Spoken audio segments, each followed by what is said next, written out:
ఈరోజు మనం 44 సంవత్సరాల ప్రతిష్టాత్మకమైన తెలుగుదేశం పార్టీ పసుపు పండుగ మహానాడుని నెల్లూరు జిల్లాలో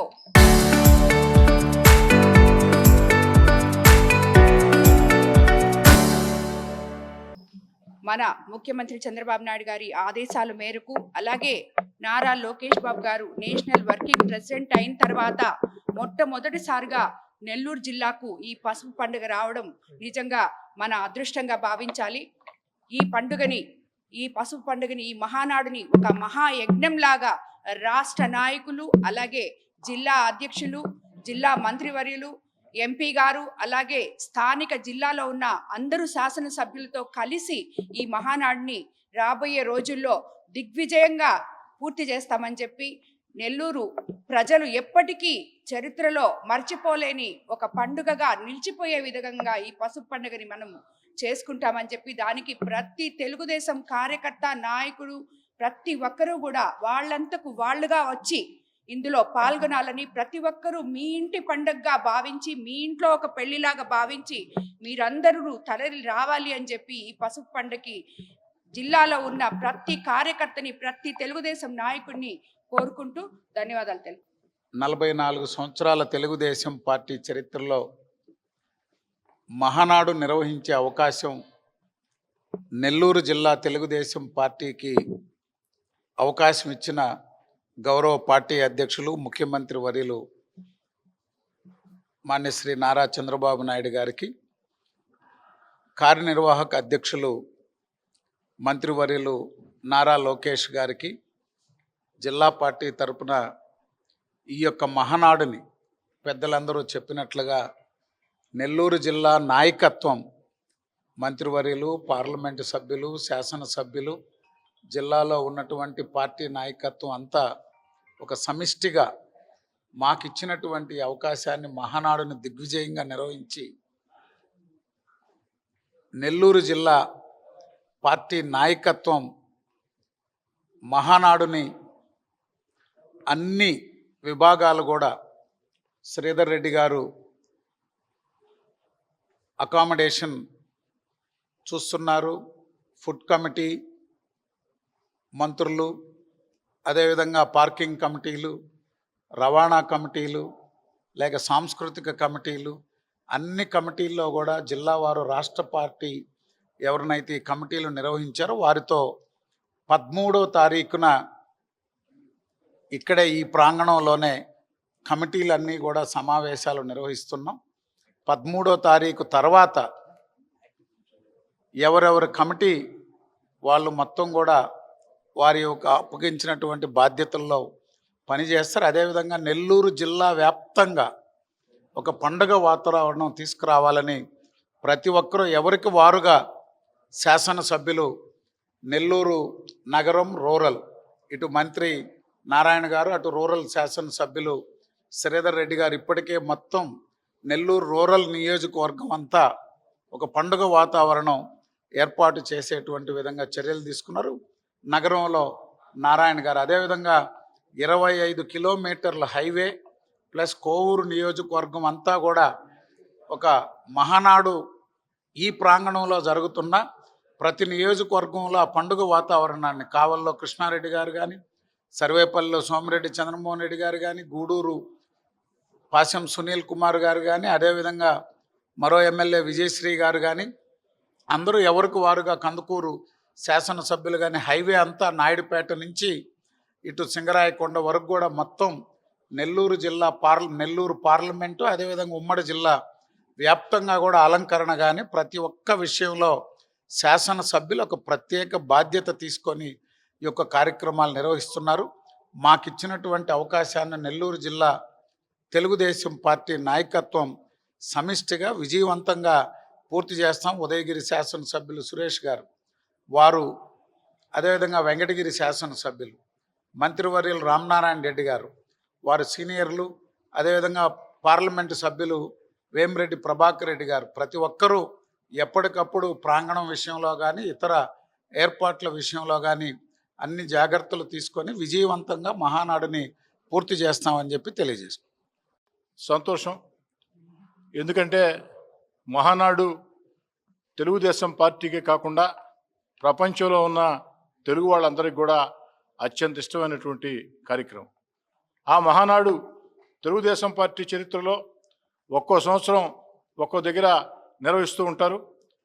ఏకదాటిగా ఇన్ని మహానాడులు సంవత్సరానికి ఒకసారి ఇన్ని మహానాడులు చేసుకున్నటువంటి చరిత్ర అది కొద్ది పార్టీలకే ఉంటుంది. దానిలో తెలుగుదేశం పార్టీ ఒకటని చెప్పని సవినయంగా మనం చేస్తూ ఉన్నా. ఆ మహానాడు నెల్లూరు జిల్లాకు రావటం, నెల్లూరు జిల్లాలో కోవూరు నియోజకవర్గం ఈ యొక్క ఇఫ్కో కిసాన్ సెజ్ వద్ద ఏర్పాట్లు మొత్తం నిర్ణయించడం, అందరూ కూడా ముఖ్యమంత్రి చంద్రబాబు నాయుడు గారి ఆదేశాలు, నారా లోకేష్ గారి ఏదైతే సూచనలు సలహాలు, రాష్ట్ర తెలుగుదేశం పార్టీ అధ్యక్షులు పల్లా శ్రీనివాసరావు గారి సూచనలు సలహాలు, అదేవిధంగా జిల్లా తెలుగుదేశం పార్టీ అధ్యక్షులు బేదా రవిచంద్ర గారి సూచనలు సలహాలు, పార్లమెంట్ సభ్యులు వేమిరెడ్డి ప్రభాకర్ రెడ్డి గారు, అదేవిధంగా జిల్లాలో ఉన్న ఇద్దరు మంత్రులు అటు ఆనం రామనారాయణ రెడ్డి గారు, పొంగూరు నారాయణ గారు, అదేవిధంగా శాసనసభ్యులు కోవూరు శాసనసభ్యురాలు రాష్ట్ర తెలుగుదేశం పార్టీ పొలిట్ బ్యూరో సభ్యులు వేమిరెడ్డి ప్రశాంత్ రెడ్డి గారు, మాజీ మంత్రివర్యులు సీనియర్ నాయకులు సోమిరెడ్డి చంద్రమోహన్ రెడ్డి గారు, ఉదయగిరి శాసనసభ్యులు కాకర్ల సురేష్ గారు, కావల శాసనసభ్యులు కావ్య కృష్ణారెడ్డి గారు, అదేవిధంగా గూడూరు శాసనసభ్యులు పాశం సునీల్ కుమార్ గారు, వెంకటగిరి శాసనసభ్యులు కురుగొండ రామకృష్ణ గారు, సూళ్ళూరుపేట శాసనసభ్యులు నెలవల విజయశ్రీ గారు, అందరూ కూడా ముఖ్యంగా జిల్లాలో ఉన్న ఇద్దరు మంత్రులు, పార్లమెంట్ సభ్యులు, జిల్లా పార్టీ అధ్యక్షుడు, మొత్తం జిల్లాలో ఉన్నటువంటి ఎమ్మెల్యేలు, అనేక స్థాయిల్లో వివిధ హోదాల్లో ఉన్నటువంటి తెలుగుదేశం పార్టీ సీనియర్ నాయకులు ఎంతోమంది ఉన్నారు. వారందరూ కూడా ఈ యొక్క తెలుగుదేశం పార్టీ మహానాడిని ఒక పండుగగా నెల్లూరు జిల్లాకు రావటం ఒక అదృష్టంగా భావించి దీన్ని నభూతో నా భవిష్యత్ అన్నట్టు నిర్వహించాలా అన్న ఆలోచనలతో అనేక రకాల ప్రణాళికలకి సిద్ధం చేసి ముందుకు సాగుతూ ఉన్నారు. మహానాడు మా అందరి ఆకాంక్ష ఒకటే, మా అందరి కోరిక ఒకటే, మా అందరి లక్ష్యం ఒకటే. ఈ యొక్క నెల్లూరులో జరిగే మహానాడు చరిత్ర గుర్తుపెట్టుకునే విధంగా, చరిత్రలో ఇప్పుడు కూడా మహానాడు గురించి చర్చ వస్తే నెల్లూరుకు ముందు నెల్లూరుకు తర్వాత అనే విధంగా. ఎందుకంటే గత వైఎస్ఆర్ కాంగ్రెస్ పార్టీ ప్రభుత్వంలో ఆనాటి ప్రభుత్వానికి వ్యతిరేకంగా యువ నేత మన ప్రస్తుత జాతీయ వర్కింగ్ ప్రెసిడెంట్ నారా లోకేష్ గారు యువగళం పాదయాత్ర ప్రారంభించారు. ఆ యువగళం పాదయాత్ర రాష్ట్రం అంతా కూడా అద్భుతంగా మహోద్భుతంగా జరిగింది. కానీ నెల్లూరు జిల్లాలో ఇంకా ఇంకా ఇంకా మహోద్భుతంగా జరిగింది నెల్లూరు రూరల్లో. ఆ రూరల్లో ఉన్నటువంటి తెలుగుదేశం పార్టీ నాయకుల కార్యకర్తల సహాయ సహకారాలతో, అదేవిధంగా ప్రజల ఆశీస్సులతో అద్భుతంగా నెల్లూరు రూరల్ నియోజకవర్గంలో నారా లోకేష్ గారి పాదయాత్ర జరిగి ఒక చరిత్రగా మిగిలింది. నెల్లూరు జిల్లా కానీ నెల్లూరు రూరల్ కానీ ఏదైతే నారా లోకేష్ గారి పాదయాత్ర అద్భుతంగా మహోద్భుతంగా జరిగిందో, అదేవిధంగా దాని ప్రభావం కూడా ఆ తర్వాత ఎన్నికల్లో చాలా స్పష్టంగా ఉండింది. నెల్లూరు జిల్లా వైఎస్ఆర్ కాంగ్రెస్ పార్టీని పూర్తిగా తుడిచిపెట్టేసి తెలుగుదేశం పార్టీ భారీ మెజార్టీలతో, అద్భుత మెజార్టీలతో అటు పార్లమెంట్ సభ్యులైనా శాసనసభ్యులైనా గెలవడం జరిగింది. ఈనాడు 2 ఏళ్లుగా రాష్ట్ర ముఖ్యమంత్రి చంద్రబాబు నాయుడు గారు గత వైఎస్ఆర్ కాంగ్రెస్ పార్టీ విధానాలతో సర్వనాశనమై అన్ని వ్యవస్థలు దివాలా తీసినటువంటి పరిస్థితుల్లో తన అపార పరిపాలన అనుభవంతో ఈ రాష్ట్రాన్ని అన్ని రకాల ముందు నడిపిస్తున్నాడు. ఒక పక్క సంక్షేమ కార్యక్రమాలు, మరో పక్క అభివృద్ధి కార్యక్రమాలు, మరో పక్క ఎన్నికల్లో ఇచ్చిన హామీలు ఒక్కొక్కటి నెరవేర్చుకుంటూ వస్తూ అన్నిటికీ మించి ప్రపంచంలో రాజధాని లేని రాష్ట్రం ఒక ఆంధ్రప్రదేశ్. అలాంటి ఆంధ్రప్రదేశ్కి శాశ్వతంగా అమరావతి ఏకైక రాజధానిని అద్భుతంగా శరవేగంగా పరుగులు పెట్టిస్తూ రాష్ట్రం దిశ మార్చే పోలవరాన్ని మొత్తం కూడా వేగం పెంచుతూ అన్నిటికీ మించి మన బిడ్డల ఉద్యోగాల కోసం పారిశ్రామిక పెట్టుబడులు, చరిత్ర ఊహించని విధంగా, చరిత్ర చూడని విధంగా తన రికార్డులు తానే బద్దలు చేసుకున్నట్టు 25-30 ఏళ్ల ముందు చంద్రబాబు నాయుడు గారు ఈ రాష్ట్రానికి తొలిసారిగా ముఖ్యమంత్రి అయినప్పుడు కంప్యూటర్లు అంటే చాలామంది హేళన చేశారు. కంప్యూటర్లు గూడు పెడతాయని చెప్పి మేమందరం కూడా నిజంగా అనుకున్నాం. కానీ భవిష్యత్తును ఊహించి ఆనాడు చంద్రబాబు నాయుడు గారు కంప్యూటర్ రంగంలో అనేక రకాల ప్రయత్నాలు చేపట్టి ఈరోజు ప్రపంచంలో తెలుగు వాళ్ళు అత్యధికంగా కంప్యూటర్ రంగంలో ఉద్యోగాలు ఉన్నారు. అంతేకాదు ఆ రోజు దేశంలో ప్రధానమంత్రి కానీ ఆనాటి ముఖ్యమంత్రులు కానీ ఎవరు ఊహించకముందే, అందరికంటే ముందే చంద్రబాబు గారు శరవేగంగా భవిష్యత్తుని మొత్తం కూడా ఊహించారు. మరి ఈనాడు అదే పరిస్థితుల్లో ఏదైతే క్వాంటమ్ వ్యాలీ క్వాంటమ్ వ్యాలీ రాబోయే రోజుల్లో ఎంత విశిష్ట ప్రాధాన్యత ఉందో దాన్ని ముందే గుర్తించి ఈ దేశంలో అందరు ముఖ్యమంత్రుల కంటే ముందే క్వాంటమ్ హబ్గా ఆంధ్రప్రదేశ్ తయారు చేసేదానికి ప్రయత్నిస్తున్నారు. ఈనాడు చంద్రబాబు నాయుడు గారి ఆలోచన విధానం, యువ నేత నారా లోకేష్ గారి పట్టుదల, ఒక మంచి క్లీన్ బ్రాండ్ ఇమేజ్తో ఆంధ్రప్రదేశ్లో పెట్టుబడులు పెట్టాలంటే ప్రపంచం అంతా కూడా పారిశ్రామికవేత్తలు ముందుకు వస్తూ ఉన్నారు. ఎందుకంటే ఆంధ్రప్రదేశ్లో చంద్రబాబు నాయుడు గారి నేతృత్వంలో నారా లోకేష్ గారి ఏదైతే ఆ యొక్క పట్టుదల, ఉప ముఖ్యమంత్రి పవన్ కళ్యాణ్ గారు, వీరందరికీ భారత ప్రధాని నరేంద్ర మోడీ గారి ఆశీస్సులు. కాబట్టి ఆంధ్రప్రదేశ్లో పెట్టుబడులకి అన్ని రకాల మేలుగా ఉంటుంది, అన్ని రకాల మంచి జరుగుతుందని పారిశ్రామికవేత్తలు గత వైఎస్ఆర్ కాంగ్రెస్ పార్టీ హయాంలో ఆంధ్రప్రదేశ్లో పెట్టుబడులు పెట్టాలంటే భయపడి వణికి పారిపోయిన మొత్తం ఈరోజు ఆంధ్రప్రదేశ్ వైపు చూస్తున్నారంటే దీనికి కారణం మళ్ళీ చెప్పాలంటే తెలుగుదేశం పార్టీ కూటమి, ఆ యొక్క కూటమి ఆలోచనల్ని పట్టుదలతో నారా లోకేష్ గారు అన్ని ఊహకన్న రీతిలో మొత్తం కూడా ఆ యొక్క పెట్టుబడులు ఆకర్షిస్తున్నారు. ఎవరైనా ఊహించామా గూగుల్ గురించి? ఎవరైనా ఊహించామా ఇన్ని పెట్టుబడులు వస్తాయని? కాబట్టి నేను మళ్ళీ చెప్తున్నా ప్రజలందరూ కూడా, ఈ యొక్క తెలుగుదేశం పార్టీ కూటమి ఈరోజు చేస్తున్నటువంటి ఆ యొక్క కార్యక్రమాలు ఇంకా భవిష్యత్తులో ముందుకు పోవాలంటే మరో 15 సంవత్సరాలు ఆంధ్రప్రదేశ్ని తెలుగుదేశం పార్టీ కూటమి పరిపాలించాల్సిన అవసరం ఉంది.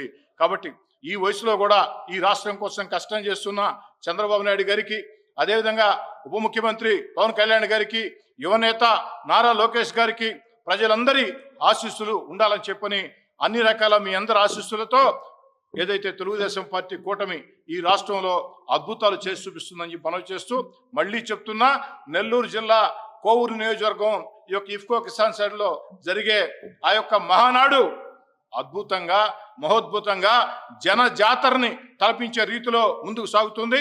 ఆతిథ్యం విషయంలో కానీ, ఎక్కడా కూడా వచ్చిన వాళ్ళకి వస్తువుల విషయంలో కానీ, అన్ని రకాల సౌకర్యాల విషయంలో కానీ, అన్నిటికీ మించి ఆఖరి రోజు 29వ తారీఖు జరిగే మహానాడు ముగింపు సభలో మన యువనేత నారా లోకేష్ గారు, రాష్ట్ర ముఖ్యమంత్రి చంద్రబాబు గారు చారిత్రాత్మక ఉపన్యాసాలు చెప్పబోతున్నారు. ఆ యొక్క సభ జన జాతరను తలపించాలా.